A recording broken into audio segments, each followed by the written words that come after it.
this video as kind of a pre-treatment video.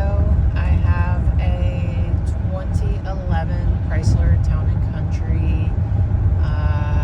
The mileage that you see there for the total miles isn't totally accurate because I had an engine swap for an engine last August that has 45K on it. So yeah, this vehicle was sitting like for years. Got the engine swap in August.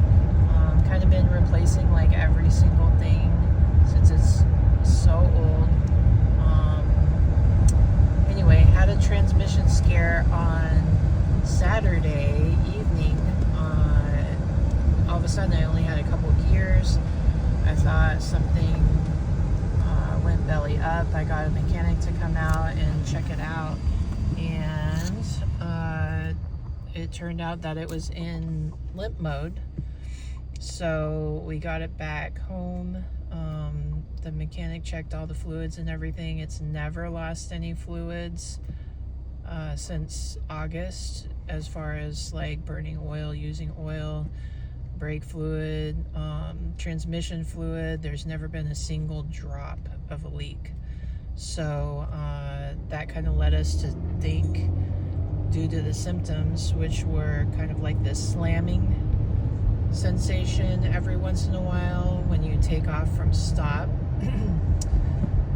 since August.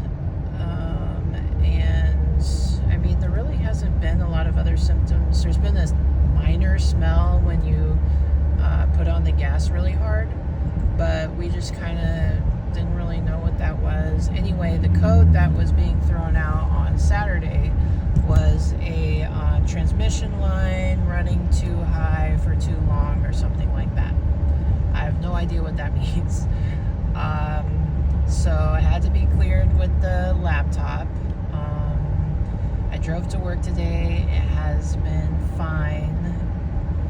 And so my plan of action, it was recommended actually that I replace the solenoid pack due to the symptoms. It was kind of like either the TCM or the solenoid pack. Solenoid pack's like $250 locally at like an Advance, or $100 on eBay.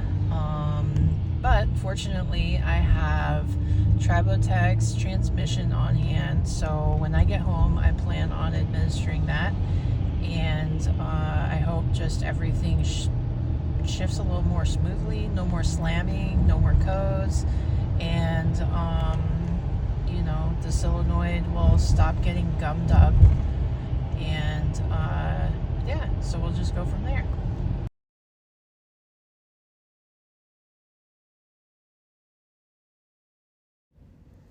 Alright, so as you could see, the last two pictures I posted, there were the two faults, one being transmission, one being oil pressure. I'm not really sure if any, or hopefully all of them, will clear away and not come back. So I'm administering the TRIBOTEX into the transmission line right there. The codes are cleared, and I am praying for the best at this point because I don't want to replace anything.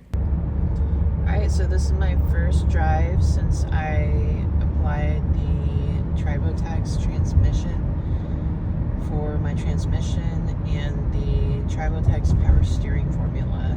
And it could be in my head, but the shifting and everything is a lot smoother. It was stuttering and everything earlier today, so I don't know. We'll just see how this drive goes. I probably showed the clip of the check engine light coming on right after it was cleared and right after I treated my transmission with the TRIBOTEX. And last night I finally got it checked out by the mechanic because I wanted to know which code came on for sure. Was it the oil pressure? Was it the transmission line pressure? Was it both? And so he hooked it up, and lo and behold, it is an O2 sensor, the one that's under the hood. There is like static. I'm going to be monitoring the situation. I got to buy a O2 sensor